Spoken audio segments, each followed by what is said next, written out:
بسم اللہ الرحمن الرحیم الحمد للہ رب العالمین والصلاة والسلام علی رسولہ الکریم وعلی آلہ واصحابہ اجمعین۔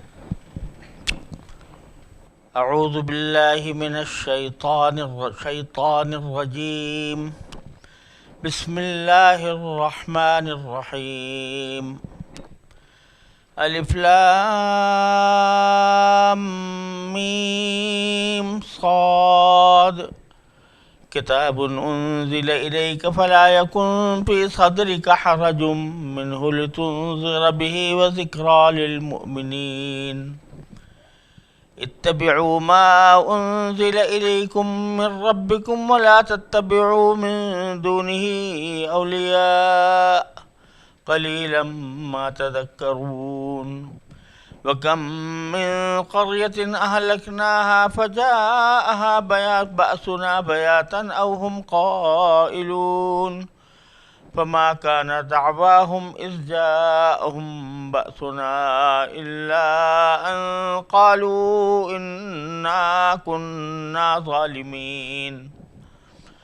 فَلَنَسْأَلَنَّ الَّذِينَ أُرْسِلَ إِلَيْهِمْ وَلَنَسْأَلَنَّ الْمُرْسَلِينَ، فَلَنَقُصَّنَّ عَلَيْهِمْ بِعِلْمٍ وَمَا كُنَّا غَائِبِينَ۔ وَالْوَزْنُ يَوْمَئِذٍ الْحَقُّ، فَمَنْ ثَقُلَتْ مَوَازِينُهُ فَأُولَئِكَ هُمُ الْمُفْلِحُونَ، وَمَنْ خَفَّتْ مَوَازِينُهُ فَأُولَئِكَ الَّذِينَ خَسِرُوا أَنفُسَهُمْ بِمَا كَانُوا بِآيَاتِنَا يَظْلِمُونَ۔ وَلَقَدْ مَكَّنَّاكُمْ فِي الْأَرْضِ وَجَعَلْنَا لَكُمْ فِيهَا مَعَايِشَ قَلِيلًا مَا تَشْكُرُونَ۔ یہ آیات جو میں نے اس وقت تلاوت کی ہیں یہ سورہ اعراف کی ابتدائی آیتیں ہیں، اور یہاں سے سورہ اعراف شروع ہو رہی ہے۔ یہ سورت بھی مکی ہے، اور اس صورت میں شروع کے حصے میں اللہ تبارک و تعالی نے آخرت کے عقیدے کو ذرا زیادہ اہمیت کے ساتھ بیان فرمایا ہے، کیونکہ عقیدہ آخرت ہی ایسی چیز ہے جو انسان کو اللہ تعالیٰ کی اطاعت پر اور اللہ تبارک و تعالیٰ کے منع کیے ہوئے کاموں سے رکنے پر آمادہ کرتی ہے۔ تو آخرت کے دلائل کہ آخرت قائم ہوگی، مرنے کے بعد دوسری زندگی آئے گی، اس کے دلائل اور اس کے کچھ حالات کہ وہاں کیا حالات پیش آئیں گے، اور ساتھ ہی اس کے کچھ مناظر اللہ تعالیٰ نے اس صورت میں ذکر فرمائے ہیں۔ نیز جیسا کہ سورہ انعام کے ختم پر یہ کہا گیا تھا کہ جو بھی قوم آتی ہے وہ اپنے سے پہلوں کے جانشین ہوتی ہے، تو آدمی کو چاہیے کہ جب اپنے لیے کوئی طرز عمل اختیار کرے تو یہ دیکھے کہ مجھ سے پہلے جو لوگ ہو گزرے ہیں ان کا کس طرح انہوں نے اللہ تعالیٰ کے ساتھ کیا معاملہ کیا اور اللہ تعالیٰ نے ان کے ساتھ کیا معاملہ کیا۔ تو اس کی مزید تفصیل اللہ تعالیٰ نے اس سورہ اعراف میں بیان فرمائی ہے، اور متعدد انبیاء کرام علیہ السلام کے واقعات تفصیل کے ساتھ بیان فرمائے ہیں۔ خاص طور پر حضرت موسیٰ علیہ السلام کے کوہ طور پر تشریف لے جانے کا واقعہ بھی مفصل طریقے سے اسی صورت میں آیا ہے۔ اعراف کے لفظی معنی عربی زبان میں بلندیوں کے ہیں۔ عرف کی جمع ہے اور کسی چیز کی بلندی کو کہتے ہیں، جیسے عرف الدیگ کہا جاتا ہے مرغے کی جو کلغی ہوتی ہے اس کو کہا جاتا ہے. تو پھر بعد میں ہر اونچی اور بلند جگہ کے لیے بھی یہ لفظ استعمال ہونے لگا. اور اعراف سے مراد وہ ایک جگہ ہے جو جنت اور دوزخ کے درمیان واقع ہے، اور جن لوگوں کے اچھے اور برے اعمال برابر ہوں گے تو ان کو کچھ عرصے کے لیے یہاں رکھا جائے گا، پھر ان کے ایمان کی وجہ سے آخر کار وہ بھی جنت میں داخل ہوں گے. تو اس صورت میں یہ 8ویں پارے کے آخری حصے میں اللہ تبارک و تعالی نے ان اعراف والوں کا خاص طور پر ذکر فرمایا ہے کہ اعراف والوں کا کیا معاملہ ہوگا، ان کے ساتھ کیا صورتحال پیش آئے گی. اس لیے اس کا نام سورۃ الاعراف. اس تمہید کے بعد جو آیتیں میں نے اس وقت آپ کے سامنے تلاوت کی ہیں ان کا ترجمہ پہلے پیش کرتا ہوں. اللہ تبارک و تعالیٰ اس کے بعد اپنی رضا کے مطابق اس کی کچھ تفصیل و تشریح عرض کرنے کی توفیق عطا فرمائے. ترجمہ یہ ہے کہ آیت شروع ہوئی الف لام میم صاد. یہ وہی حروف مقطعات ہیں جن کا ذکر سورہ بقرہ کے شروع میں گزر چکا ہے کہ ان کا صحیح معنی اللہ جل جلالہ کے سوا کسی کو معلوم نہیں، اور ہو سکتا ہے کہ رسول کریم صلی اللہ علیہ وسلم کو عطا فرمایا گیا ہو، لیکن آپ کے علاوہ اللہ اور اس کے رسول کے علاوہ کسی کو اس کے صحیح معنی معلوم نہیں ہے. تفصیل سورہ بقرہ میں گزر چکی ہے. اس کے بعد فرمایا کہ اے پیغمبر یہ کتاب ہے جو تم پر اس لیے اتاری گئی ہے کہ تم اس کے ذریعے لوگوں کو ہوشیار کرو، لہذا اس کی وجہ سے تمہارے دل میں کوئی پریشانی نہیں ہونی چاہیے، اور مومنوں کے لیے ایک نصیحت کا پیغام ہے. لوگوں، جو کتاب تم پر تمہارے پروردگار کی طرف سے اتاری گئی ہے اس کے پیچھے چلو، اور اپنے پروردگار کو چھوڑ کر دوسرے من گھڑت سرپرستوں کے پیچھے نہ چلو، مگر تم لوگ نصیحت کم ہی مانتے ہو. کتنی ہی بستیاں ہیں جن کو ہم نے ہلاک کیا، چنانچہ ان کے پاس ہمارا عذاب راتوں رات آ گیا، یا ایسے وقت آیا جب وہ دوپہر کو آرام کر رہے تھے. پھر جب ان پر ہمارا عذاب آ پہنچا تو ان کے پاس کہنے کو اور تو کچھ تھا نہیں، بس بول اٹھے کہ واقعی ہم ہی ظالم تھے. اب ہم ان لوگوں سے ضرور باز پوچھ کریں گے جن کے پاس پیغمبر بھیجے گئے تھے، اور ہم خود پیغمبروں سے بھی پوچھیں گے کہ انہوں نے کیا پیغام پہنچایا اور انہیں کیا جواب ملا. پھر ہم ان کے سامنے سارے واقعات خود اپنے علم کی بنیاد پر بیان کر دیں گے، کیونکہ ہم کہیں غائب تو نہیں تھے.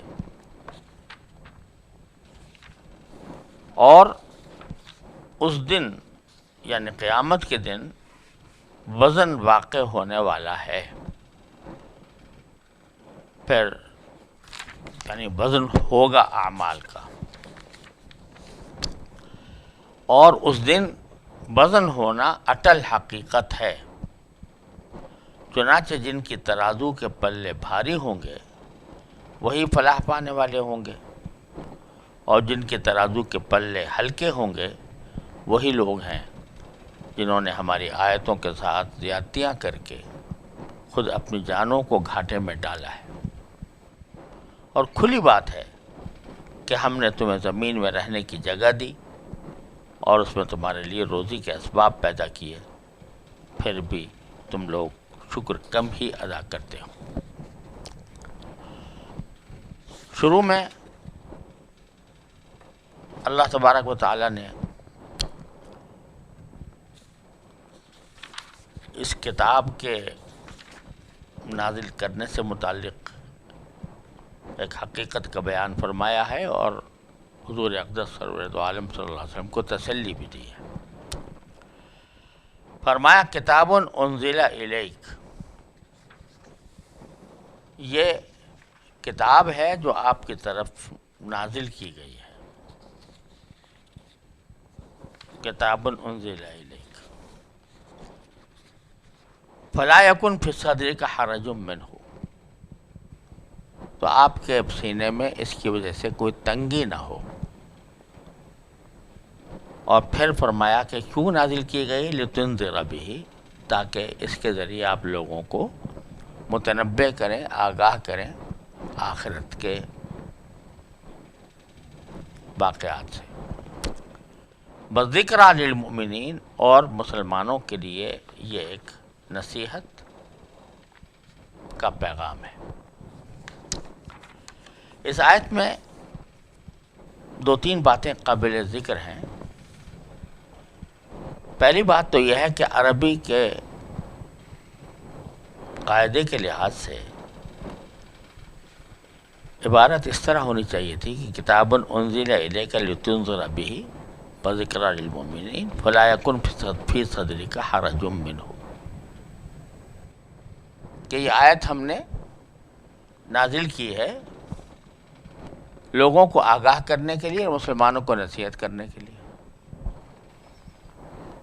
تو جو وجہ ہے کتاب کے نازل کرنے کی یا اس کا جو مقصد ہے وہ بیان فرمایا گیا ہے، لیکن اس مقصد کو بیان کرنے سے پہلے ہی ایک جملہ فرما دیا گیا کہ فلا یکن فی صدرک حرج، کہ اے نبی کریم صلی اللہ علیہ وسلم آپ کے سینے میں اس کی وجہ سے کوئی پریشانی نہ ہو، کوئی تنگی نہ ہو۔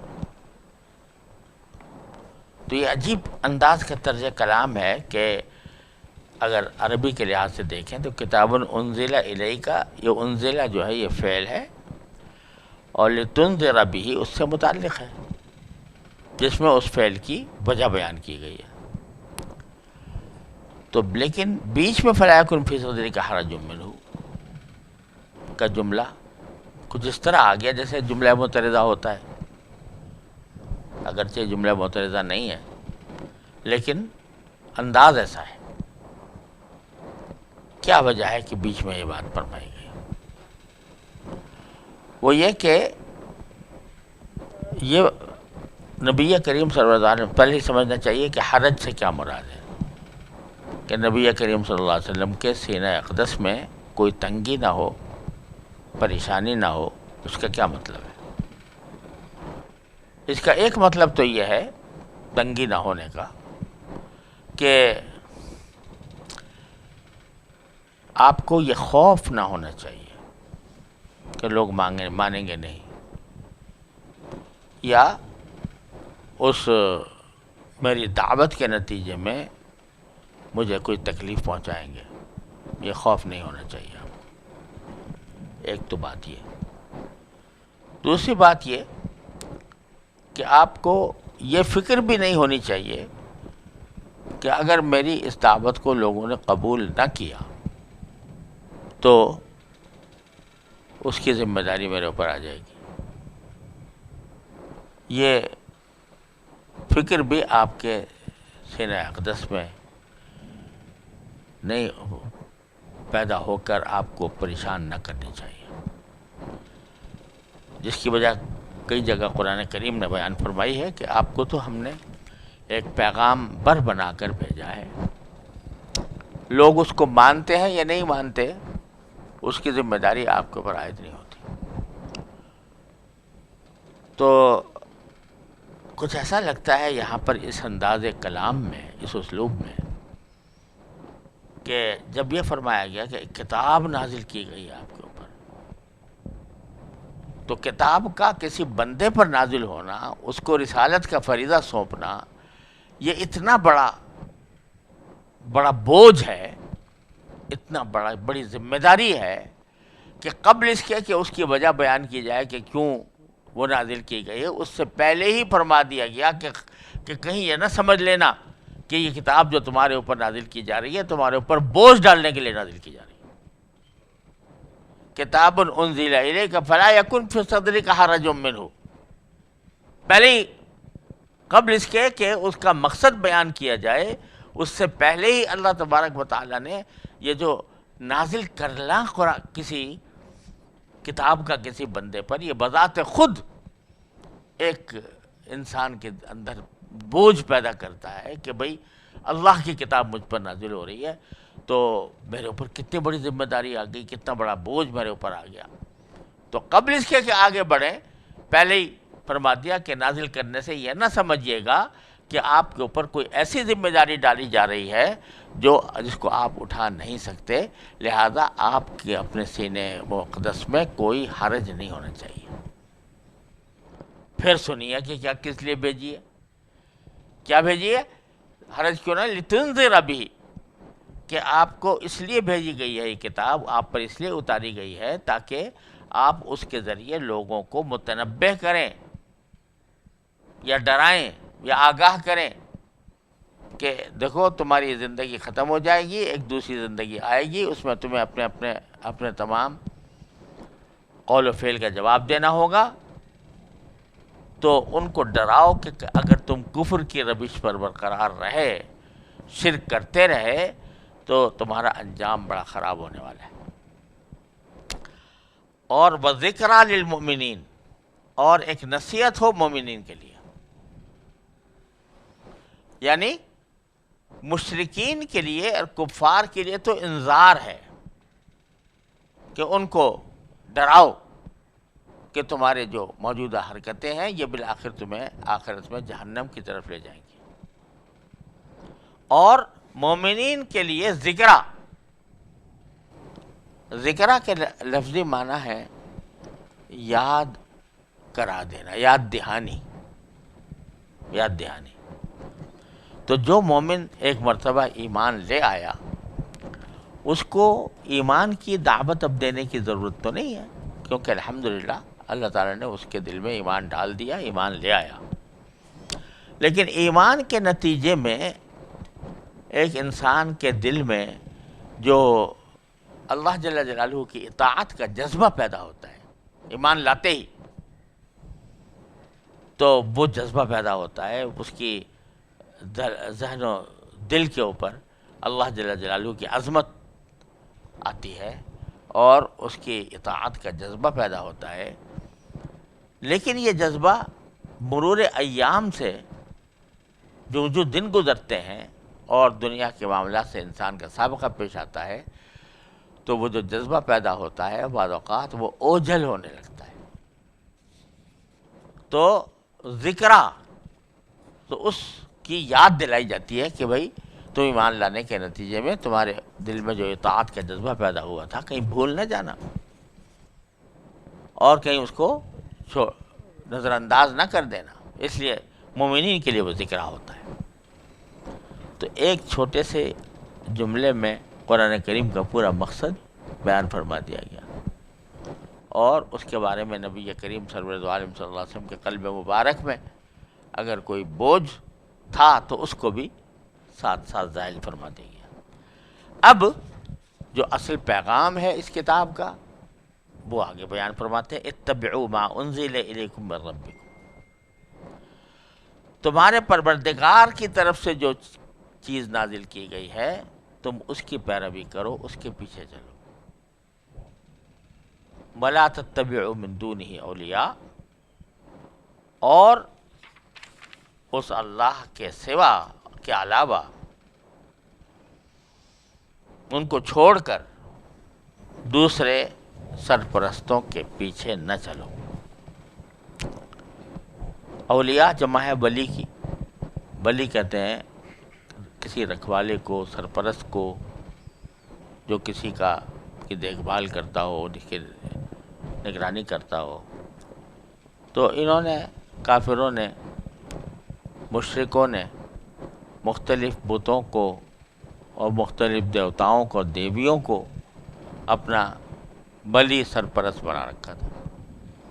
تو اس لیے فرمایا قرآن کا پیغام یہ ہے کہ پیچھے اس کلام کے پیچھے چلو جو تو نازل کیا گیا ہے تمہاری طرف، من ربکم، تمہارے پروردگار کی طرف سے۔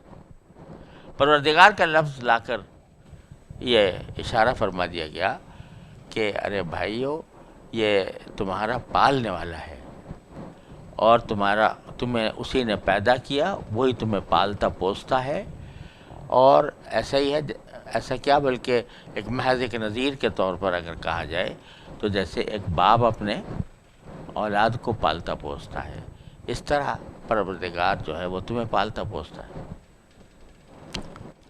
تو اب اگر وہ کچھ کہے، کسی بات کا حکم دے اور کوئی پیغام بھیجے، تو تمہاری فرما برداری کا تقاضا یہی ہے کہ اس کے پیچھے چلو، اس کو مانو، اور اس کو چھوڑ کر دوسرے سرپرست نہ بناؤ، یعنی دوسرے بتوں کی پرستش نہ کرو۔ قلیلا ما تذکرون، لیکن افسوس ہے کہ تم بہت کم نصیحت حاصل کرتے ہو۔ اور یہ کہا گیا کہ پیغمبر آ کر ڈرائیں، لوگوں کو آگاہ کریں، متنبہ کریں، اس لیے قرآن آیا ہے، تو اس کی ایک وجہ یہ کہ وَكَم مِّن قَرْيَةٍ أَهْلَكْنَاهَا، کتنی ہی بستیاں ہیں جن کو ہم نے ہلاک کیا، فَجَاءَهَا بَأْسُنَا بَيَاتًا أَوْ هُمْ قَائِلُونَ، تو ان کے پاس ہمارا عذاب راتوں رات آ گیا، یا ایسے وقت آیا جب وہ دوپہر کو آرام کر رہے تھے، قیلولہ کر رہے تھے۔ کیا معنی کہ اللہ کا عذاب آنے کے لیے کوئی خاص وقت مقرر اور طے نہیں ہے۔ اللہ تبارک و تعالیٰ کا عذاب اللہ بچائے آئے تو صبح سویرے بھی آ سکتا ہے، اور دوپہر کے وقت میں جب قیلولہ تم کرتے ہو اس وقت بھی آ سکتا ہے، شام بھی آ سکتا ہے۔ دوسری جگہ ضحیٰ کا لفظ بھی آیا ہے کہ چاشت کے وقت میں بھی ہم نے بھیجا بعض اوقات۔ تو کوئی وقت مقرر نہیں ہے، کسی بھی وقت آ سکتا ہے۔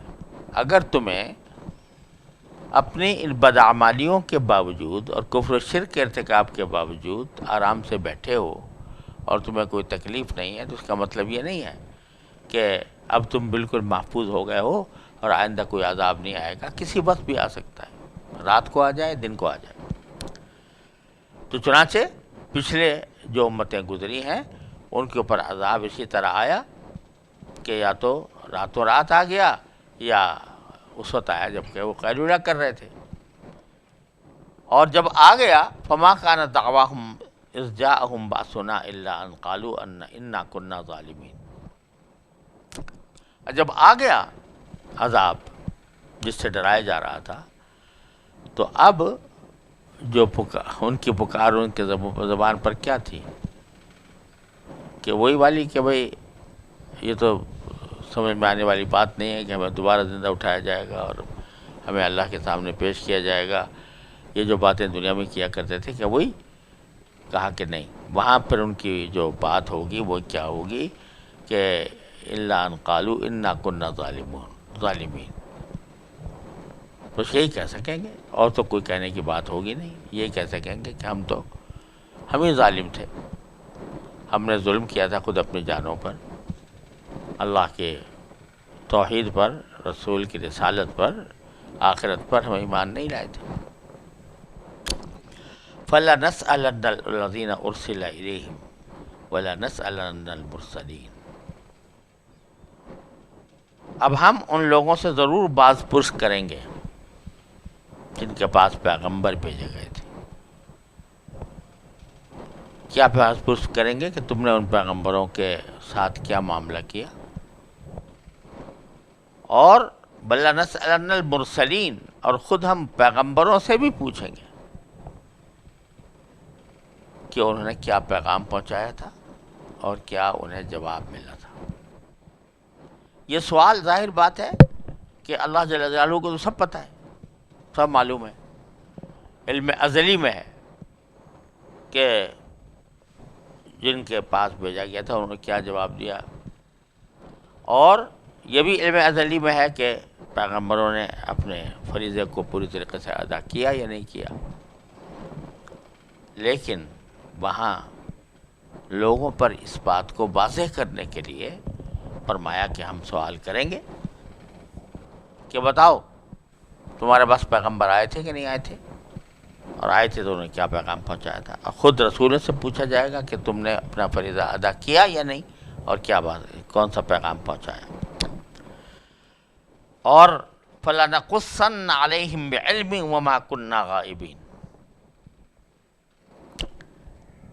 پھر ہم ان کے سامنے سارے واقعات خود اپنے علم کی بنیاد پر بیان کر دیں گے.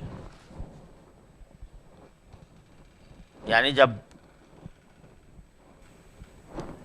ان سے پوچھا جائے گا اور اس سوال سے ان کو ذرا ایک تنبیہ ہوگی، اور چونکہ شروع میں وہ دوسری جگہ قرآن کریم میں فرمایا کہ شروع میں مکر ہی جائیں گے کہ ہم نے تو کفر نہیں کیا تھا، تو پھر کیا ہوگا؟ فَلَنَقُصَّنَّ عَلَيْهِمْ بِعِلْمٍ، اب ہم سارے واقعات خود اپنے علم کی بنیاد پر بیان کر دیں گے کہ تم تو یہ کہہ رہے ہو اور حقیقت میں واقعہ یہ تھا، تم نے یہ بات کہی تھی، تم فلاں وقت میں یہ بات کہی تھی. وَمَا كُنَّا غَائِبِينَ، اور ظاہر ہے کہ ہم اس وقت سے جس کا وہ بارے میں پوچھا جا رہا ہے غائب تو نہیں تھے، ہمیں پتہ تھا، ہم خود موجود بھی تھے، دیکھ بھی رہے تھے اور سن بھی رہے تھے. اب آگے ایک واقعہ بیان کرتے ہیں آخرت کا کہ وَالْوَزْنُ يَوْمَئِذٍ الْحَقُّ، اس دن یعنی قیامت کے دن اعمال کا وزن ہونا اٹل حقیقت ہے، اور اس کا انجام کیا ہوگا؟ فَمَنْ ثَقُلَتْ مَوَازِينُهُ فَأُولَئِكَ هُمُ الْمُفْلِحُونَ، چنانچہ جن کی ترازو کے پلے بھاری ہوں گے وہی فلاح پانے والے ہوں گے. وَمَنْ خَفَّتْ مَوَازِينُهُ فَأُولَئِكَ الَّذِينَ خَسِرُوا أَنفُسَهُمْ، اور جن کے ترازو کے پلے ہلکے ہوں گے وہی لوگ ہیں جنہوں نے ہماری آیتوں کے ساتھ زیادتیاں کر کر کے خود اپنی جانوں کو گھاٹے میں ڈالا ہے. فَأُولَئِكَ الَّذِينَ خَسِرُوا أَنفُسَهُمْ بِمَا كَانُوا يَظْلِمُونَ. اب یہ واقعہ جو بیان فرمایا کہ اعمال کا وزن ہوگا، اور یہ کہا کہ یہ ایک حقیقت ہے، اٹل حقیقت ہے، یہ بتانے کے لیے کہ در حقیقت یہ جتنے اعمال تم کرتے ہو، یہ سارے کے سارے اعمال اپنا ایک وزن رکھتے ہیں، اور ان کو اللہ تبارک و تعالی آخرت میں ان کو وزن کرنے کا کوئی ترازو سامنے لائیں گے. بل وَنَضَعُ الْمَوَازِينَ الْقِسْطَ لِيَوْمِ الْقِيَامَةِ. اب اس میں ذرا یہ جو اصول بیان فرمایا یہاں پر، اور پھر سورہ قاریہ میں بھی اس کی آیا اور دوسری جگہوں پر بھی، کہ جس کے ترازو کے پلے بھر جائیں گے وہ کامیاب ہوگا، جس کے ہلکے ہو جائیں گے وہ ناکام ہوگا. اب اس پر بعض اشکالات ہوتے ہیں، اور وہ اس وجہ سے ہوتے ہیں کہ جس کی وجہ سے لوگوں کو جو حقیقت حال ہے وہ جو قرآن حدیث سے سمجھ میں آتی ہے اس کا دھیان نہیں ہوتا، تو اشکالات ہوتے ہیں. تو یہ سمجھنا چاہیے کہ علماء اور مفسرین نے یہ بات فرمائی ہے کہ قرآن و حدیث کے دلائل سے یہ بات واضح ہوتی ہے کہ وزن 2 مرتبہ ہوگا. ایک مرتبہ وزن ہوگا مسلمان اور کافر کی پہچان کے لیے، اس میں تو صرف عقائد کو مد نظر رکھا جائے گا، اور اس میں وہ حدیث آتی ہے، مشہور حدیث ہے کہ ایک شخص کے سارے نام اعمال میں صرف ایک کلمہ لا الہ الا اللہ تھا، تو اس کے نتیجے میں اگرچہ گناہوں کی مقدار بہت زیادہ تھی، اور وہ ڈر رہا تھا کہ اب میرا یہ پلہ جو ہے یہ تو بہت نیچے گر گیا، بدیوں والا پلہ. تو اللہ تعالیٰ کی طرف سے ایک چھوٹا سا پرچہ اس کے نیکیوں کے پلے میں ڈالا جائے گا تو وہ پلہ جھک جائے گا اور بدیوں کا پلہ اوپر چلا جائے گا. تو لا الہ الا اللہ کا کلمہ انسان کی وزن اعمال کے ترازوؤں کو نیچے لے جاتا ہے. تو بعض لوگ یہ سمجھتے ہیں کہ اس کا مطلب تو یہ ہے کہ کوئی بھی مسلمان، کسی بھی مسلمان کا پلہ کبھی ہلکا نہ ہو، کیونکہ لا الہ الا اللہ تو موجود ہے ہر کلمہ، ہر انسان کے ساتھ. تو در حقیقت یہ ذکر ہو رہا ہے اس وزن کا جس میں مومن اور کافر کی تعیین ہوگی. اس کے لحاظ سے کلمہ لا الہ الا اللہ بھاری کر دے گا پلے کو، اور یہ طے ہو جائے گا کہ یہ آدمی مسلمان ہے اور ایمان لائے ہوئے تھا. اور لہذا پہلے وزن میں اس کے مومن ہونے کا فیصلہ ہو جائے گا اس طرح. پھر دوسرا وزن ہوگا وزن اعمال، یعنی مومن کے ہی وزن. ایمان طے ہو گیا کہ ایمان ہے اس کا، اور اس نے اب کچھ اچھے کام کیے کچھ برے کام کیے، تو اچھے کاموں کے لیے ایک پلہ اور برے کاموں کے لیے دوسرا پلہ ہوگا. اس میں دیکھا جائے گا کہ کس کا پلہ زیادہ بھاری ہو گیا، کون سا عمل زیادہ بھاری تھا. تو اس طرح کے اس کے ذریعے فمن ثقلت موازینہ فہو فی عیشۃ راضیہ، وہ من پسند زندگی میں رہے گا. من خفت موازینہ فامہ ہاویہ. تو یہ دوسرا وزن ہے. اس بات کو اگر ذہن میں رکھا جائے تو اس سے جو بہت سی احادیث ہیں وزن اعمال سے متعلق، ان کی صحیح صورتحال اور صحیح مطلب اس کا سمجھ میں آ جائے گا. اسی طرح یہ بات بھی کہ اعمال کو کہا جاتا ہے کہ یہ اعراض ہیں اور ان کا وزن نہیں ہو سکتا. تو آج تو ہر طرح کے اعراض جو ہیں ان کا وزن ہو رہا ہے. سردی کا وزن ہو رہا ہے، گرمی کا ہو رہا ہے، آوازوں کا وزن ہو رہا ہے. تو اس لیے یہ فضول سوال ہے کہ اعمال کا وزن کیسے ہوگا.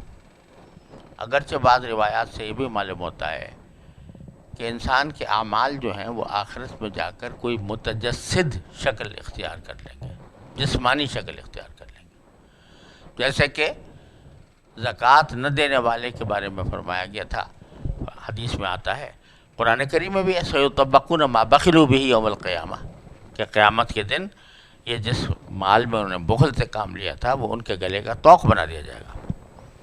اور حدیث میں اس کی تشریح آئی ہے کہ ایک سانپ کی شکل میں وہ آئے گا اور اللہ بچائے اس کی باچھوں کو چیرے گا اور کہے گا کہ انا مالک انا کنزک، میں ہوں تیرا مال، میں ہوں تیرا خزانہ.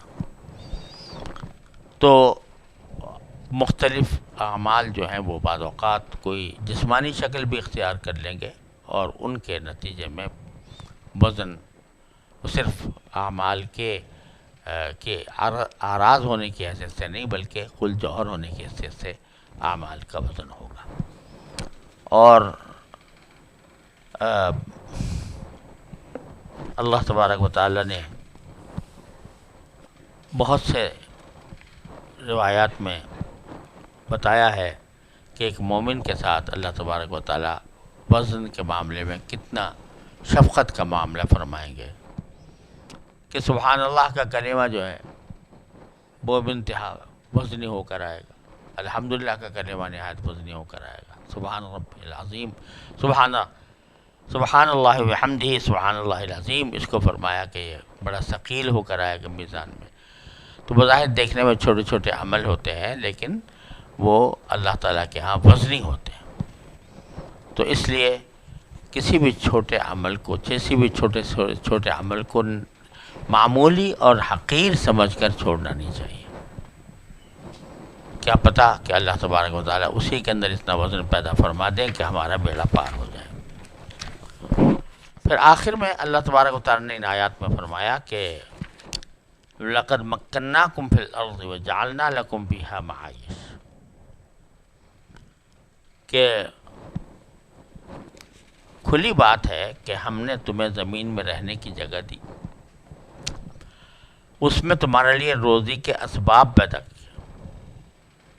معاش معیشہ کی جمع ہے، زندگی گزارنے کے سامان وہ پیدا کیے، لیکن پھر بھی تم شکر بہت کم ادا کرتے ہو۔ یعنی جس نے اللہ تعالیٰ نے تمہیں زمین پر جگہ دی ہے، اس کے لیے تمہارے لیے آرائش آسائش کا سامان مہیا کیے ہیں، چاہیے تھا کہ ان کا شکر کرتے اور شکر کرنے کے نتیجے میں اس کی اطاعت کرتے، لیکن افسوس ہے کہ تم شکر بہت کم کرتے ہو۔ یعنی شکر کی جو حقیقت ہے کہ اللہ صلی اللہ علیہ وسلم کی اطاعت کرو، وہ اطاعت کا مادہ تمہارے اندر بہت کم ہے۔ وصلی اللہ تعالیٰ علی خیر خلقہ۔